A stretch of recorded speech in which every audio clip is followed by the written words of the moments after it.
जय हिंद दोस्तों। आज हम एग्रीकल्चर बायोकेमिस्ट्री सब्जेक्ट में टॉपिक कार्बोहाइड्रेट्स के बारे में आज हम चर्चा करेंगे कि कार्बोहाइड्रेट्स क्या होता है। तो प्रकृति में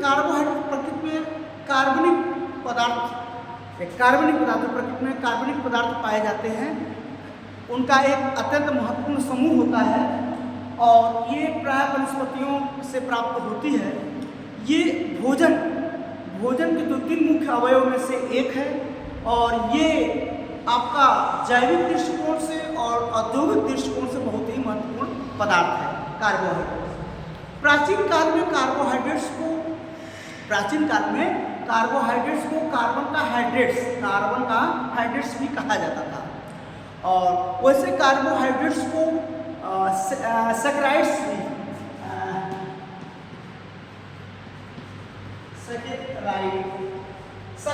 भी कहा जाता है। सैकराइड शब्द ग्रीक भाषा के सैकरोन से लिया गया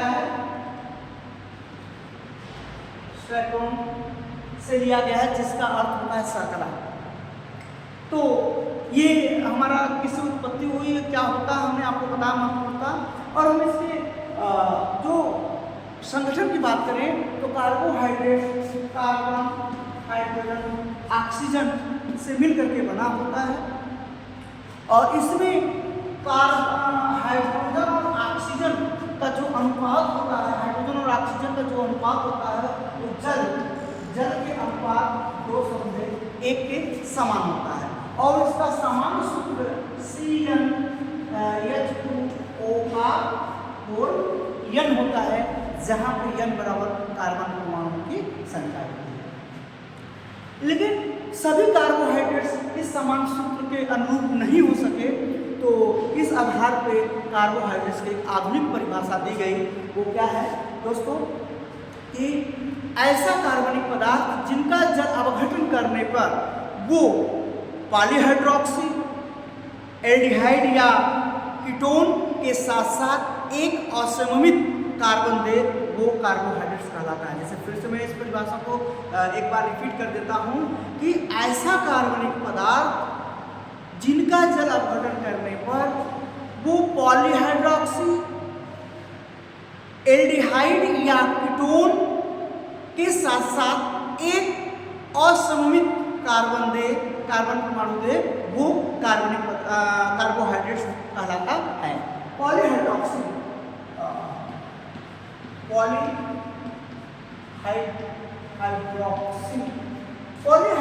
का मतलब होता है कि ढेर सा OH, पॉली मतलब बहुत सा OH ग्रुप। और एल्डिहाइड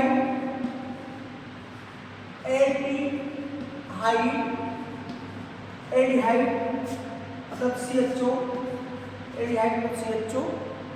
और CHO या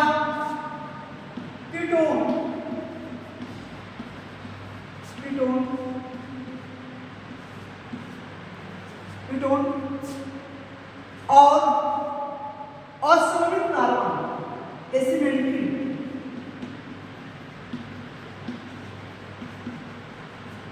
एसिमेट्रिक असममित कार्बन दे, मतलब कि उनका ऐसे कार्बनिक पदार्थ जिनका जल अपघटन करने पर पॉलीहाइड्रोक्सी दे और एल्डिहाइड या कीटोन दोनों से दे, या उसके बाद असममित कार्बन दे, एक असममित कार्बन जरूर दे। मतलब पॉलीहाइड्रोक्सी दे और कीटोन, एल्डिहाइड और कीटोन दोनों से एक ग्रुप दे, इन दोनों से एक ग्रुप दे और उसके साथ साथ एसिमेट्रिक कार्बन दे। और एसिमेट्रिक कार्बन का होता है ऐसा कार्बन जिनके चारों परमाणु अलग अलग तत्वों से, यौगिकों से जुड़े हैं। A, B, C और मान लीजिए D अलग तत्वों यौगिकों से मिलकर के जुड़े हैं। ठीक है, तो ये हम अपनी परिभाषा और इसकी बात किए हैं आपको कार्बोहाइड्रेट्स का। और अब हम बात करते हैं कार्बोहाइड्रेट्स। नोट करना चाहते हो आप नोट कर सकते हैं।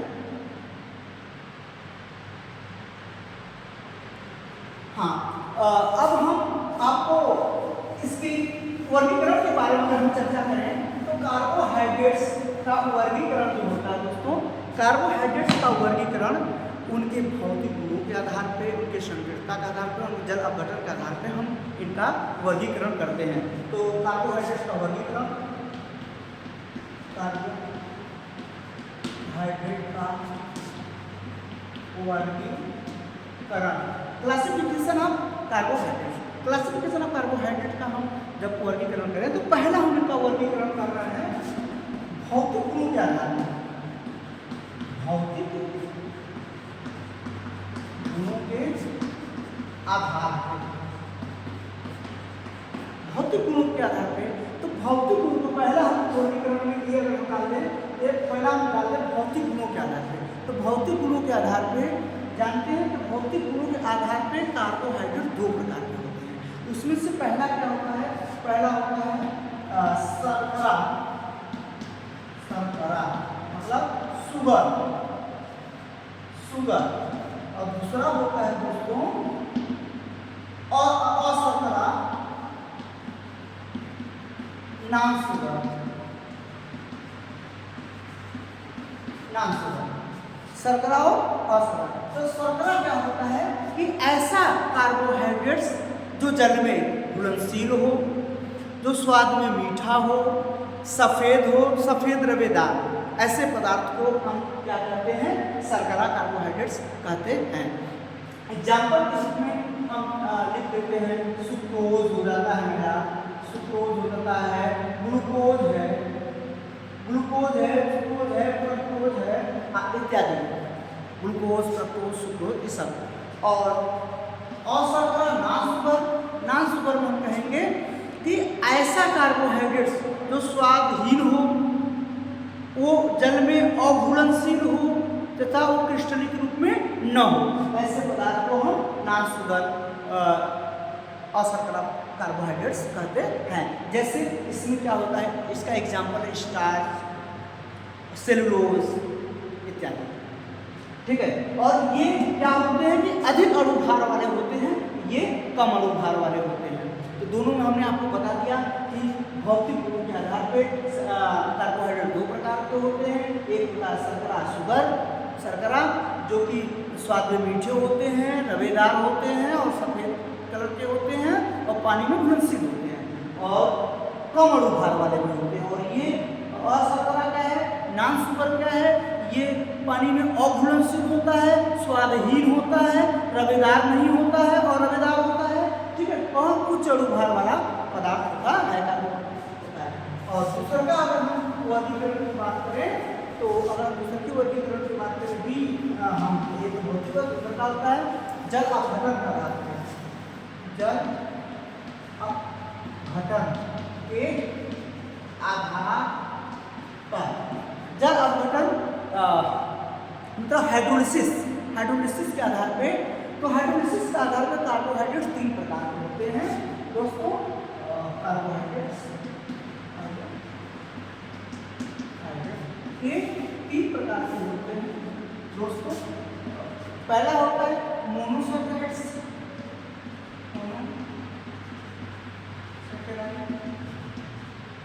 मोनोसैकेराइड्स होता है पहला। दूसरा दोस्तों ऐसे आप अमूमन में पढ़ेंगे कि मोनोसैकेराइड, ओलिगोसैकेराइड्स, लेकिन मैं एग्रीकल्चर के लिए ये वीडियो बना रहा हूँ और एग्रीकल्चर की जो सिलेबस है उसके आधार पर यहाँ पे हम ओलिगोसैकेराइड नहीं डाइसैकेराइड्स करेंगे, डाइसैकेराइड्स। और दूसरा का तीसरा का होगा बेटा पॉलीसैकेराइड्स,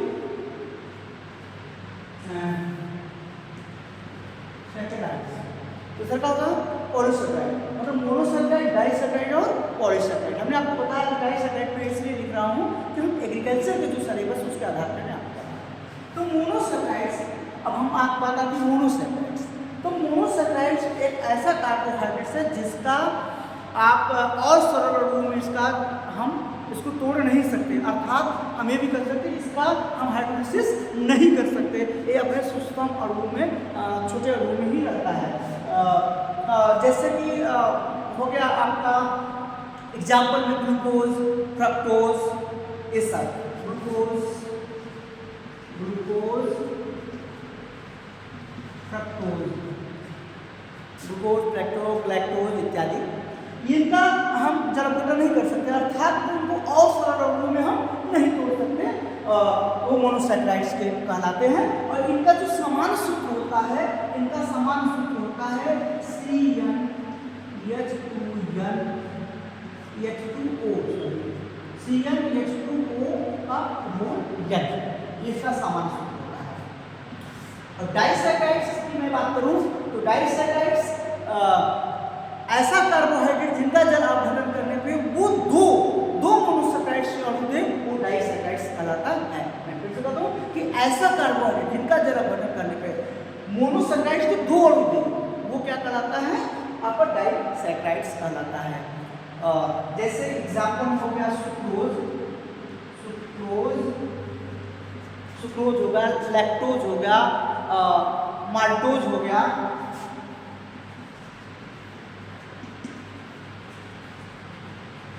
माल्टोज होगा इत्यादि। ठीक है, इसमें क्या करते हैं, जैसे कि हमने आपको बताया कि इनका जब हम जब जल अपघटन करेंगे, जैसे देखिए हम सुक्रोज के ले रहे हैं C6H12O6, सॉरी C12H22O11। अगर हम बात करें तो हम फिर से एक बार आपका बता दें, थोड़ा सा छूट गया, हम कहेंगे डाइसैकेराइड्स मतलब ऐसे कार्बोहाइड्रेट जिनका जल अपघटन करने पर मोनोसैकेराइड्स के दो अणु दे, और वो दो अणु समान भी हो सकते हैं और असमान होते हैं, दोनों हो सकते हैं, समान भी हो सकते हैं और असमान भी हो सकते हैं, उसको हम डाइसैकेराइड्स कहते हैं। मतलब जिनका जल अपघटन करने पर ये मोनोसैकेराइड्स के दो समान या असमान अणु देते हैं, तो क्या कहलाते हैं, डाइसैकेराइड्स कहलाते हैं। और इनका समान सूत्र होता है, CnH2O का होल -1, इनका समान सूत्र होता है Cn ब्रैकेट में H2O का होल -1, इनका समान सूत्र होता है। जैसे एग्जांपल में मैंने बताया सुक्रोज, लैक्टोज, माल्टोज इत्यादि। जैसे मैं लिख दूं C12H22O11 का इस सुक्रोज का मैं अगर जल अपघटन कर दूं तो ये क्या करता है, मोनोसैकेराइड्स के दो अणु देगा, कौन सा देगा, एक C6H12O6 प्लस C6H12O6, एक ग्लूकोज और एक फ्रक्टोज देता है, एक ग्लूकोज हो गया, एक फ्रक्टोज हो गया, ये देता है। अगर वही मैं माल्टोज की बात करूं, जब माल्टोज का भी सूत्र नहीं होता है, मैं जब उसका जल अपघटन करता हूं तो ग्लूकोज के दो अणु देता है, तो समान भी हो गया और असमान भी हो गया। और पॉलीसैकेराइड्स की अगर मैं बात करूं दोस्तों, पॉलीसैकेराइड तो ऐसा कार्बोहाइड्रेट जिसका जल अपघटन करने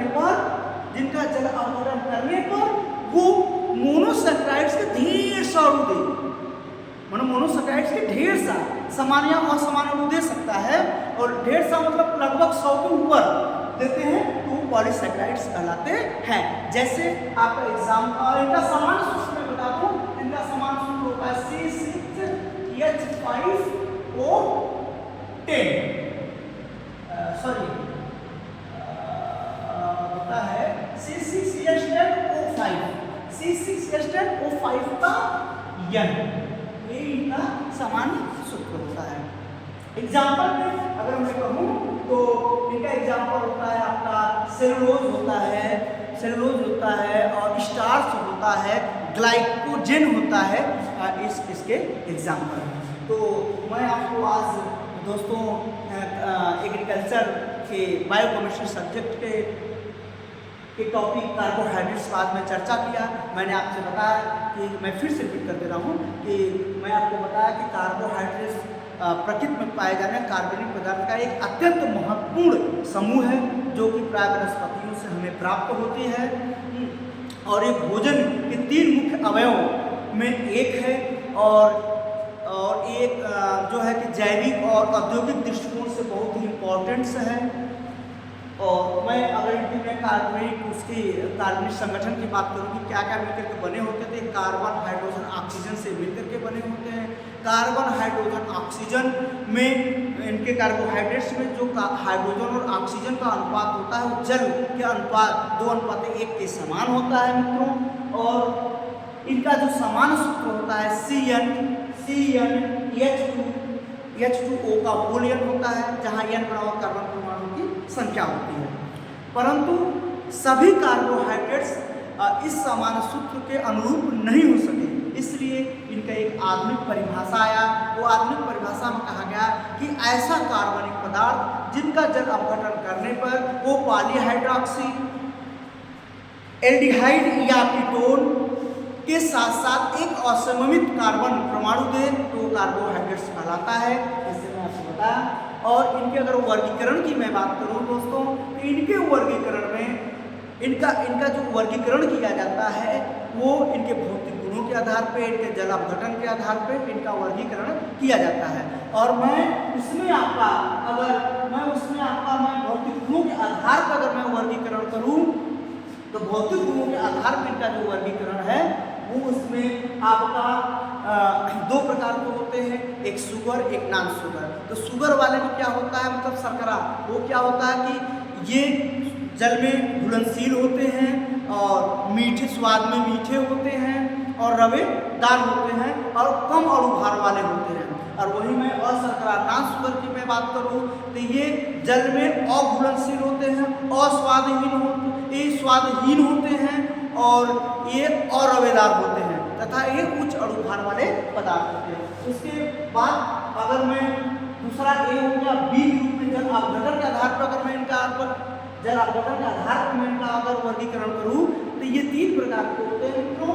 एक मोनोसैकराइड्स होता है, एक डाइसैकराइड्स होता है, एक पॉलीसैकराइड्स होता है। मैं डाई लिखा हूँ आपके सिलेबस से ऊपर। मोनोसैकराइड्स क्या होता है कि ऐसा कार्बोहाइड्रेट जिनको और सरल अणुओं में नहीं किया जा सकता, अर्थात इनका जल अपघटन नहीं किया जा सकता, वो मोनोसैकराइड्स कहलाता है, जैसे ग्लूकोज, फ्रक्टोज, लैक्टोज इत्यादि। और मैं वही डाइसैकराइड्स की अगर बात करूं दोस्तों, तो ऐसा कार्बोहाइड्रेट जिनका जल अपघटन करने पर वो मोनोसैकराइड्स के दो समान या असमान अणु दे, वो डाइसैकराइड्स कहलाते हैं। और उसी के साथ साथ पॉलीसैकराइड्स की अगर बात, अच्छा इनका सब समान सूत्र होता है CnH2O का होल n-1 होता है। और वहीं में पॉलीसैकराइड्स की अगर बात करूं दोस्तों, तो ऐसा कार्बोहाइड्रेट जिनका जल अपघटन करने पर ढेर सा मोनोसैकराइड्स दे, ढेर मोनोसैकराइड मतलब 100 के ऊपर, 100 से लगभग 300 को होते हैं, उनके ऊपर दे, वो भी समान या असमान भी दे सकते हैं अपना। और इनका समान सूत्र होगा C6H10O5 का होल n होता है दोस्तों।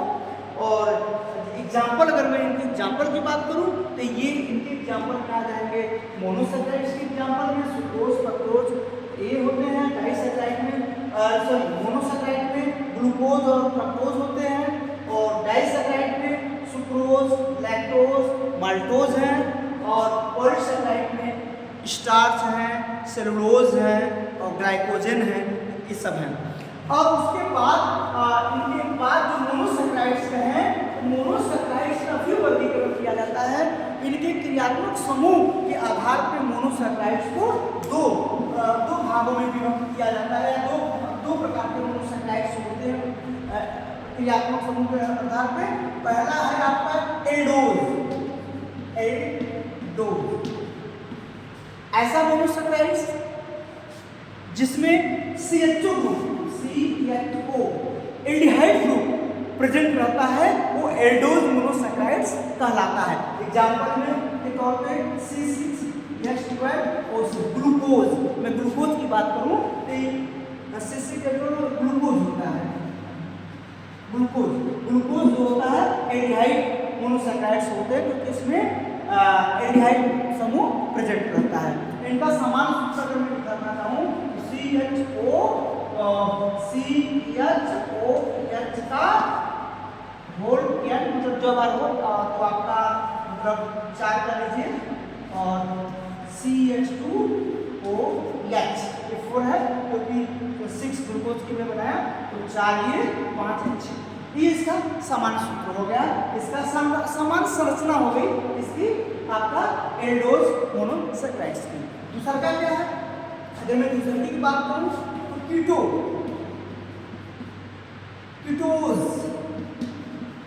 कीटोज मोनोसैकराइड्स। मैंने आपको पता मोनोसैकराइड्स अपने क्रियात्मक समूह के आधार पर दो होते हैं, एक एल्डोज और एक कीटोज। तो कीटोज क्या होता है कि ऐसा मोनोसैकेराइड्स जिनमें कीटो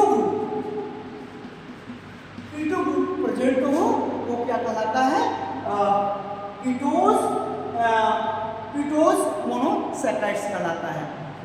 और मोनोसैकेराइड में जो इसमें एल्डोज मोनोसैकेराइड्स के एल्डोज में जो CHO होता है वो हमेशा अंतिम कार्बन पे जुड़ा होता है। और यहाँ कीटोज में जो कीटो ग्रुप होता है वो सदैव दूसरे कार्बन परमाणु पे जुड़ा होता है। ये हो गया, हमने मोनोसैकेराइड्स के बारे में आपको चर्चा किया। दोस्तों, आज हम कार्बोहाइड्रेट्स के परिभाषा, इनकी रासायनिक संगठन, इनके वर्गीकरण के बारे में आज हमने चर्चा किया। और अगर अगले वीडियो में मैं आपको फिर से आपका इसका स्ट्रक्चर्स के बारे में हम चर्चा करेंगे, इसके महत्व के बारे में चर्चा करेंगे। अगर आपको वीडियो अच्छी लगे, पसंद हो, तो आप चैनल को लाइक दीजिए, सब्सक्राइब कीजिए। तब तक के लिए धन्यवाद।